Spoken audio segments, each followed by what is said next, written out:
বিএনপির চেয়ারম্যান নির্বাচিত হওয়ায় তারেক রহমানকে শুভেচ্ছা ও অভিনন্দন জানিয়ে ব্যানার টাঙিয়েছিলেন। ব্যানার ছিঁড়ে ফেলে আমরা সুস্পষ্টভাবে বলি, কুত্তা পিটাতে হারাম লাগে না, টোকাই পিটাতে হারাম লাগে না।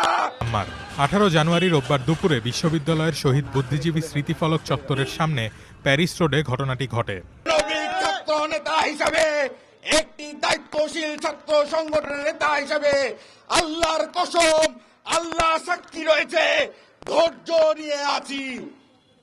আইনের প্রতি শ্রদ্ধা নিয়ে, বাংলাদেশের জনগণের আকাঙ্ক্ষা প্রত্যাশা নিয়ে রাজশাহী বিশ্ববিদ্যালয়ের শিক্ষার পরিবেশ সুষ্ঠু রাখার জন্য খোদার কসম ধৈর্য ধরে আছি।